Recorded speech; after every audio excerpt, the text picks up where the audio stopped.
Good morning. As you can see, more than the beginning of fall.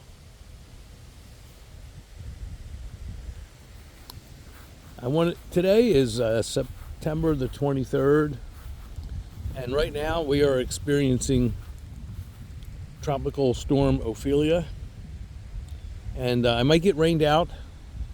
I hope I don't. I'll try to hang in here for a little while. I'm going to make a short video about a few things.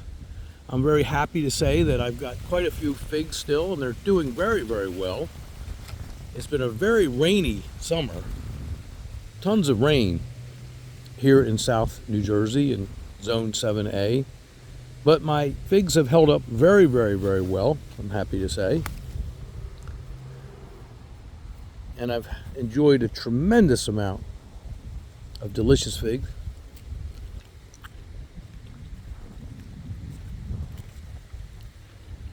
Excellent.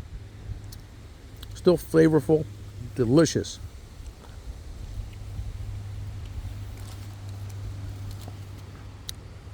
I'm making this video specifically today.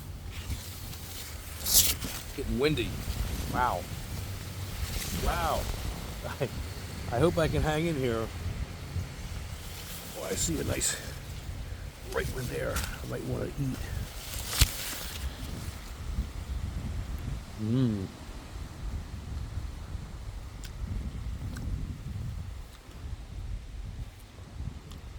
Today I wanted to speak about a couple of varieties that I haven't mentioned too much. I'm trying to think about which one I want to start with. I think I'm going to talk about fig taste today and how it can vary over 110 million different variations of conditions that might be presented to you as a fig grower. I might be underestimating that amount by a large amount, because fig taste is so dependent on so many various factors that I don't think anyone could ever really present an audience with all of the reasons that affect the taste. And even if they were able to do that, tomorrow conditions would change and there would be another one to add. I really believe that. And in one of my videos, I had several videos about, in the past, about what my most valuable players were for any specific year, maybe. And one of the most valuable players was, of course, and all of you that are familiar with my videos would know, one of my favorites is I think I need a couple swigs of coffee here to shake up my memory. But Rondy Bardot is one of my favorites, and that got I would say that year it got Most Valuable Player award. And I also awarded a particular variety as least valuable player that year. You could find it. And it was the variety Brooklyn White. And it was horrible that year. Now this year, it's presenting different opportunities, it seems. And I've enjoyed some very, very tasty, and this is the fig here. I'm being attacked. I mentioned in my other videos. I'm being attacked by a groundhog, and by several unknowns, and by squirrels. Not so much birds, and they're getting my figs. And I have not been able to focus. I've been focusing my attention on some other issues that have recently arisen, and so I haven't been able to capture these creatures. They're eating my figs like crazy. See that? Darn it. And I wanted to open one up, and I don't have one now that's ripe enough to do that. But even in all this rain, you can see that this year, the Brooklyn White And there's others you can see that have been eaten by other creatures. I've eaten some. I've eaten quite a few of them, actually. Here's one that I could bear. This is not a I should have let this go. This is not representative of the Brooklyn White because it's not fully ripe. But for the purpose of expediency, let me go ahead and open it anyway. It's ripe enough. It's ripe enough to eat, just not perfectly ripe. And I don't like picking figs unless they're perfectly ripe. But I will for this video. And let me just do a quick taste on it.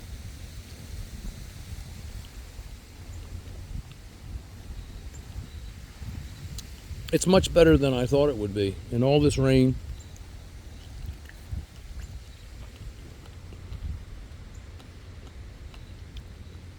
it's actually quite good.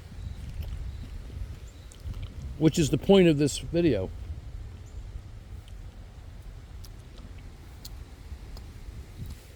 Taste can really vary from year to year, and I've noticed that for decades. It's just a simple truth. One year, a particular variety or tree or a member of a certain group of figs might be your absolute favorite, and the next year it's not quite as good or even better. So there's a lot of reasons, a lot of variables that get factored into that, which I mentioned earlier in this video. I'm not going to try to go into them all, but I am going to talk about a few that are probably more important than others. But I wanted to just straighten out the record for anyone that had Brooklyn White, and I awarded it, you might say, my least valuable player a year or two ago. Well, I made a mistake. That year it was, I can't explain why. I really can't, because it was with all my other figs here and my little fig garden collection where I have about 10 or 12 varieties right here and this little section. It was right in here, and I was just trying it out, and it performed miserably. It was all rotten, and they were all swelling, and they were full of bugs. Oh, you should watch the video. It was incredibly terrible. And right next to it would be my old man's Mount Etna and other Mount Etna types, like here. I've got a bunch of them, red Lebanese. I have a whole bunch of them. I've got about 9 or maybe 11 altogether of the Mount Etna types, the Hardy Chicago types. And they were doing just perfectly fine next to the Brooklyn White, and the Brooklyn White was just doing miserably. And I could not explain it. I can't explain it. But I can tell you that this year it's better, and that they are not cracking, even though the weather is quite hostile to them, as to all figs, when it rains and when it's very humid. So, except for the fact that I'm getting attacked by squirrels and other creatures, and a raccoon. I have a raccoon. I saw his footprints, and I know that it's a raccoon. I haven't been able to take the time to catch him. I tried, but I failed, and I wasn't able to focus. And like last night, I wanted to put my trap out, but Debbie insisted that I not do it because the creature would maybe get caught early in the night and then have to be pelted by the rain and be cold and miserable. And I agreed. So I deactivated my trap. And I've deactivated several times because we were going away or going on day trip. So I just haven't been able to focus, and then I was distracted because of a bunch of other things. Very good. So I just wanted to talk about the Brooklyn White, and it's a fact that taste can vary tremendously, and for what might be otherwise unknown reasons. You might not be able to figure it out. Like I said, it received the same amount of watering, the same amount of rainfall. I mean, everything was the same last year or the year before. But the Brooklyn White performed horribly. Maybe because it was a younger tree. Maybe it had to come into its own, because you really can't start judging fig trees until they're 3 years old if you really want some solid, concrete material by which to judge them, evidence, supporting evidence. You have to gather it over time. It takes time. Figs take time. I like to say that. That's a nice ripe fig right there. Really nice. This is the old man's fig. I'm still a bit hungry. Haven't had breakfast. Look at that. The old man's fig I explained before in other videos. It's a very tasty, slight variant of the Mount Etna type category of figs. Hoarding up very well. We've had a lot of rain from this system, this Ophelia. September the 23rd. So far I'm not getting rained out, I'm happy to say. So allow me to please stop munching on all these figs. I see a bunch of more ripe ones in here, all over the place. So I'm setting the record straight. Here's the old man's fig. He's an interesting guy. I never saw him again. But I got one of his trees that he had brought from Italy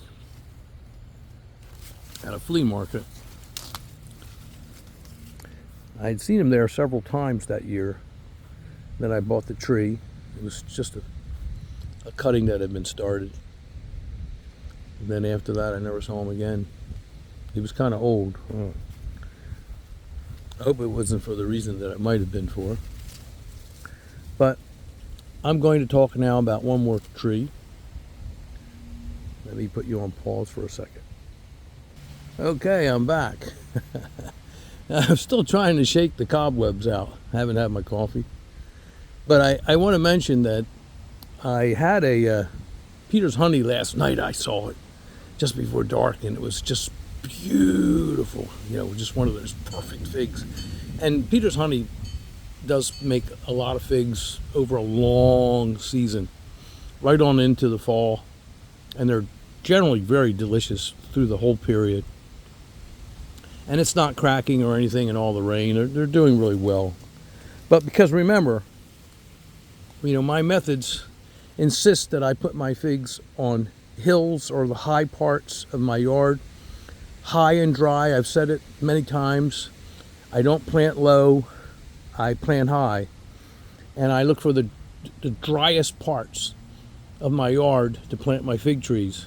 And that helps immeasurably. I've heard a lot of people say that maybe, like Ronde Bordeaux, they've had bad luck with it because it cracks and so on and so forth. Well, they're most of the time they're growing them in containers. And I grow in containers, you know that. And I like growing in containers, but I try to reserve my containers for my difficult to grow, long season ripening figs like Black Madeira and Italian 258, things of that. Figs in those categories. Not the ones that are too long season in this zone, because I won't even grow them anymore. I've tried them all and I've rejected so many. But it's easy to overwater figs in containers, even easy to underwater them also. You're less inclined to make those same mistakes with in-ground trees. However, you do have to plant high and dry, and you have to be cognizant of the weather. If it just rained last week, why would you water your fig trees?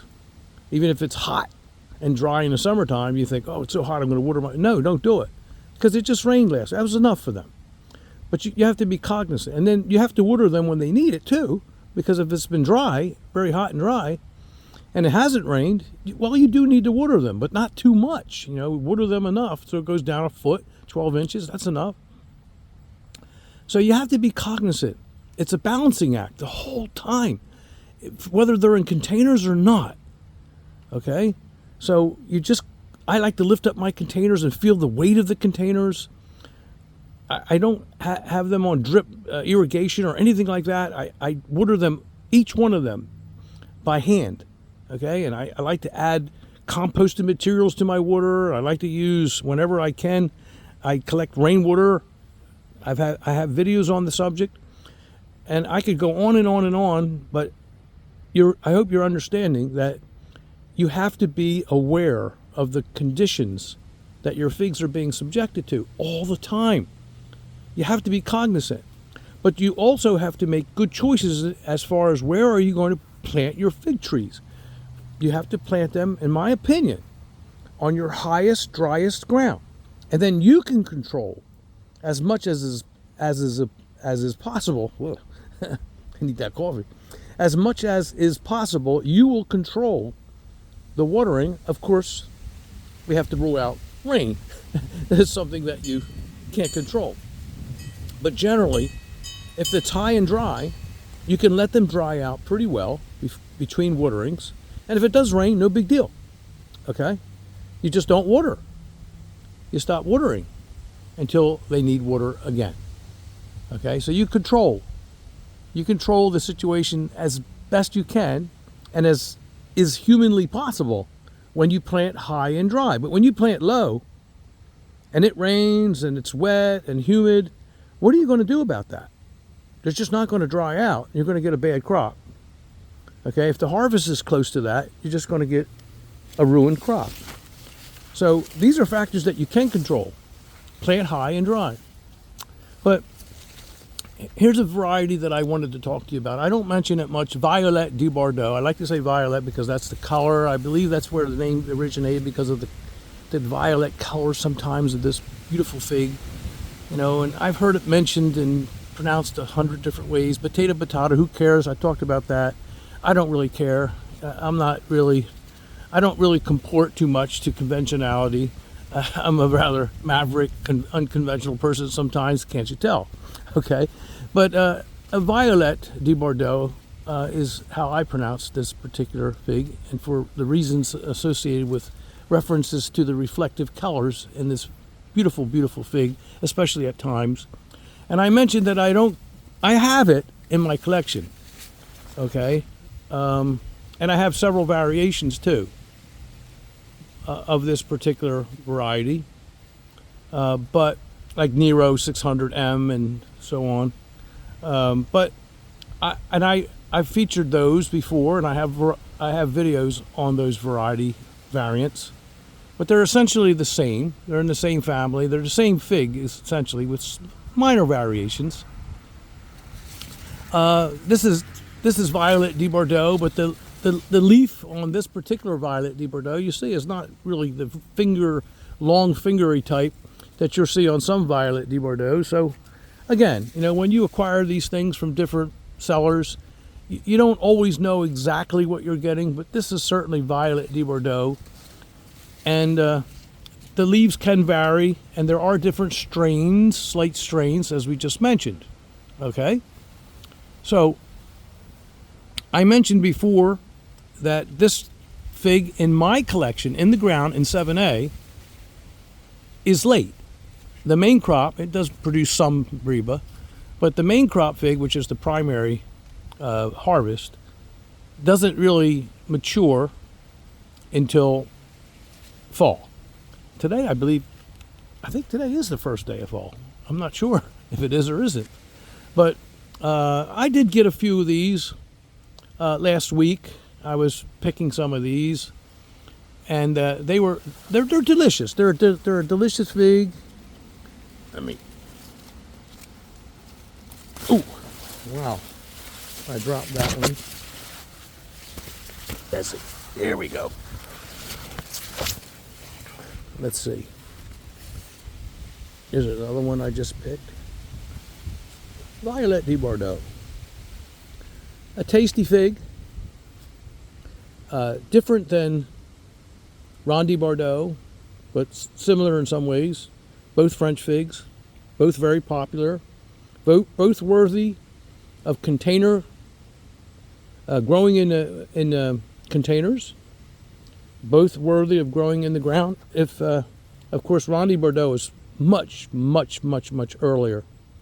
And you can see that this Violette de Bordeaux is holding up really well to all the rain and to the bad weather conditions that my figs have been experiencing this summer. So much rain, a lot of rain. Hold on a second, let me take a bite. I almost can't resist. I gobbled a couple before I started making the video. I gobbled a few down. Very good. It's a rich flavor.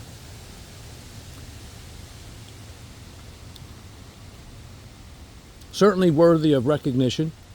My only beef with this particular fig is that, again, it's rather late. And you know what happens? And it's not just a coincidence. You know what happens with this fig? Very often, it gets ripe when there's the remnant of a hurricane or huge storm systems like what's going on right now today. And this, I believe, is the first day of fall. And you see, it happens some years. They actually ripen a little later. This is a little early this year. How do I explain that? I don't. I just want to tell you. Very good. But many times they've gotten ripe at a time when it corresponded with all the bad weather from the leftover hurricanes and cold nights. I mean, we've been having some very cold nights. I'm really kind of shocked that this is still so tasty. Again, getting back to the theme of this particular video about the variety of things, factors that change and can change the taste of your figs from year to year. So expect that. Don't be too quick to judge what is your best figs and what is your worst figs, which I tried to show two examples today of figs that generally don't perform. One was the Brooklyn White last year or the year before. I'm not sure. I think it was last year. It just performed miserably. It was horrible. And I don't get good performance out of my Violet du Bordeaux, but unless they're in containers. But this year, I have been picking these for about a week or maybe even 10 days and got some very delicious figs off of them. And they're still delicious. Okay. Back to the Peter's honey. The creature devoured my wonderful Peter's honey. And I've got quite a few Peter's honey here left, and they're going to get ripe. I see a few up there that are ripe now. I think the storm knocked down one of my, not quite right, Sagio persimmons. My Sagios will be soon getting ripe. Aren't they beautiful? What a healthy, wonderful, wonderful tree. Look at all those persimmons everywhere. So many. Hundreds and hundreds. Oh, the wind is starting here again. Hold on, let me slip under this magnificent, beautiful tree. This is one of my favorite places to come. Every day I try to stop under here for a little bit, under the Sagio tree. It's just, look at all these fruits. Look at that. Isn't it amazing? All over the place. Sagio persimmons. And they're all starting to get ripe. It's magnificent under here. It's always cool. When it's hot outside, I pull up one of the chairs over there and I'll just sit under here for a half an hour or 45 minutes and drink a cup of coffee. Feel the breeze. It will be a cool breeze. It will be pleasant to feel the cool breeze under the Sagio tree because it's so shady under this tree. Here's one that's starting to get ripe. See there?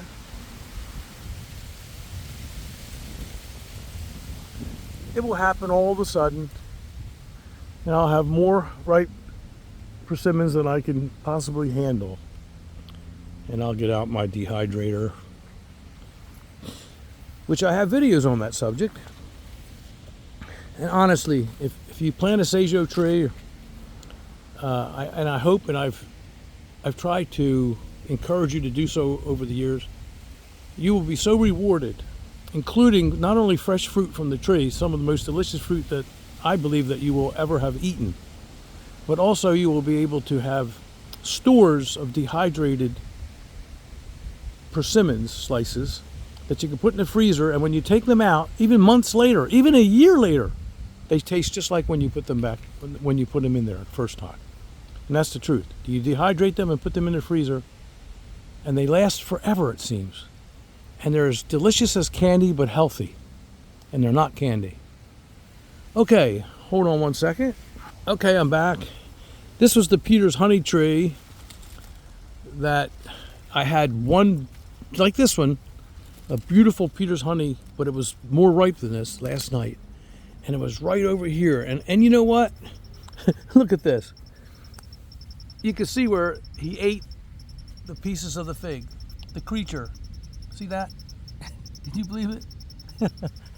It's like adding insult to injury to show you that. But it was right here. It was right here.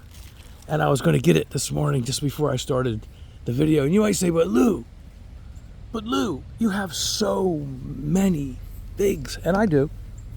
Hundreds and hundreds and hundreds and hundreds and hundreds of figs every year, because I've selected varieties that are very adapt to growing in my zone, and I've exercised all of everything that I've ever learned about growing figs, and I've executed the very, very best procedures that I possibly have at my disposal to grow wonderful, wonderful figs for myself and for you to share with you too, and with my friends and neighbors and relatives. And I have lots of figs. So getting back to that question, Lou, why are you making such a big fuss over that Peter's honey? I still love Peter's honey so much. Let me slip around to this other slide of the Peter's honey. I gotta walk around. I still like Peter's honey so much that yes, I'll even miss one Peter's honey and complain about it because I want it. I want that Peter's honey. I love my Peter's honey. I think I was lucky to get this particular strain from, it was over 30 years ago, maybe 32, 3, 4, I lose track. But it was Monrovia. And I never told the story about how I got this strain, really. But I have it growing in several locations. My son is growing it at his place, and I've got it growing in 7B. And the other property that I often feature in my videos. And I've got it here, and I've grown it in pots, and I've given it to my friends, big pots, big trees. People listening, my friends listening will know. And it just has, over 30 years, it just has been such a wonderful, wonderful part of my fig collection that I've raved about it so many times. I don't understand why everybody isn't growing Peter's honey. Okay, so I hope you enjoyed the video today, and I didn't mean to go so long, but I'm having fun. I hope you're having fun. Of course, you have the option to turn me off whenever you like. This is my dad's Celeste tree. Look at that leaf on it. I've been eating a lot of figs for this year. Let me see if I can. Let me reach in here. Oh, there's one back there. Let me grab it. Where is it? There it is. Oh, okay. I see another one. Celeste. It's my dad's Celeste. Look how rich that is. Isn't that nice? Mmm. So delicious. I love this tree. Look at the leaves on that tree. Look at that. Look at this one. Look at that. Wow. Is that a big leaf or what? What a healthy tree, huh? Look at that. I value this tree. I value all my trees. Here's improved Celeste I have growing here, and this is Champagne. You see the colors are changing from the cold nights. We've had very, very cold nights. I'm just rambling now, so shut me down if you want. I'll be closing down in a second. I think I made my point. It's about flavor. There are many, many various conditions. And another thing too, nutrition. I've always planted my trees with lots of crushed, and it's in my videos, with lots of crushed oysters, oyster shells, and a host of other ingredients, sort of like a recipe, if you will. Sometimes I refer to it as my Goldilocks mix, just right, you know. And I've always limed my trees. I like a neutral to maybe even slightly alkaline. You know, different growers will maybe prefer other variations of pH, but I like a neutral pH and slightly alkaline perhaps. And I've talked about that in my other videos. And I believe that those conditions, the oyster shells and the different volcanic things that I put into the ground and the things I put on the top, and I use various types of compost. And compost, I like to use composted waterings, and I have a video called Fig Magic, Tea Anyone it's called, Tea Anyone Fig Magic, and it's about watering your trees when they're small. It's hard to do when they're big, but you can shovel compost underneath them. But I like watering this when they're small. I water them with composted rainwater, compost in rainwater, and composted tea, and I get wonderful results. And then of course I'll shovel some composted horse manure under my trees quite often. I'll do that. I like to feed my trees. I don't go crazy with artificial fertilizers. I use natural fertilizers, mostly organic when I do. But pH is important to produce best flavors. Of course, letting them get very, very ripe and trying to get the harvest to where the tree is as dry, the conditions are as dry as possible. That's all very, very helpful in producing a flavorful fig. Of course, picking different variants and picking different fig varieties that are very well adapted to your climatic region is extremely important. In-ground figs taste much better, in my opinion, and almost anybody else's opinion that knows about the subject, than container figs. Certain varieties are very good in containers. Certain varieties that are very good in containers that I can't grow in the ground. I wish I could, because I can't imagine how much better they would taste.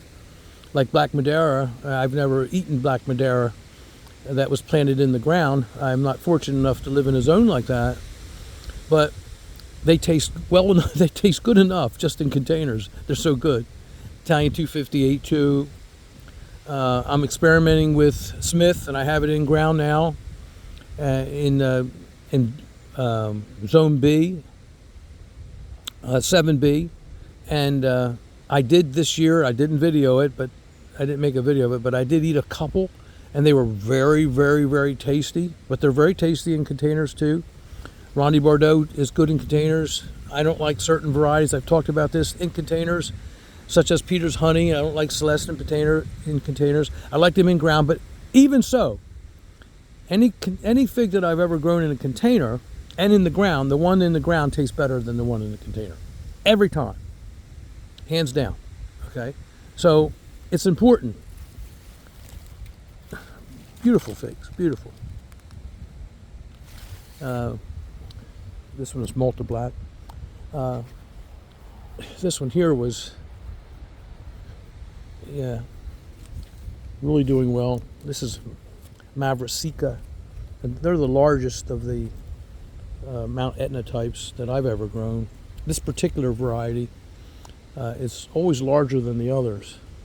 But anyway, those are some of the factors that really contribute to good taste, exquisite taste, and making sure that you plant your trees in full sun. Plant your trees, your best trees. If you have partial shade somewhere and you have to plant a tree near it, okay, that's okay. They're still going to be good if you get just a little bit of shade. But if you want the most desirable, delectable, voluptuous, delicious, tasty figs, exquisite, top-notch figs, then grow them in full sun on your highest ground. That's my recommendation. Full sun, highest ground. Okay, everyone. I hope you're not getting rained out. I hope you weather the storm nicely. I'm going to go listen to my wind chimes. And I'm going to fool around with a few little things in the yard that I have to do before it starts raining again. I took this little reprieve from the rain to make this video, and it worked out real nicely.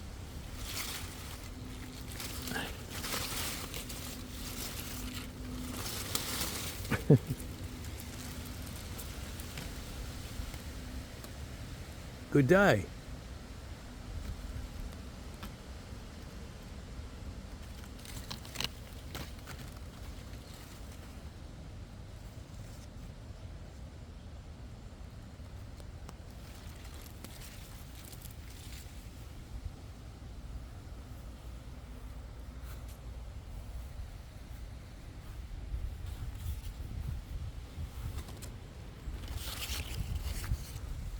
I should talk about Alma.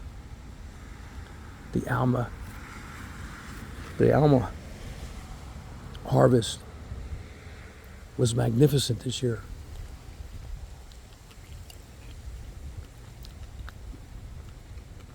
So delicious. I strongly recommend this variety for 7A or B or warmer. Alma. I should have talked about it. I love them.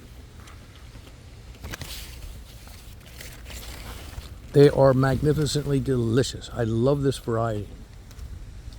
It's tough. I've talked about it in some of my videos, not much. And I still have some figs getting ripe, I'm happy to say.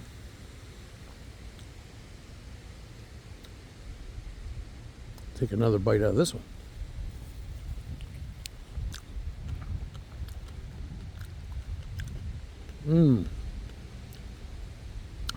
Wow. It's one of the better ones. It just has an amber flesh, but delicious.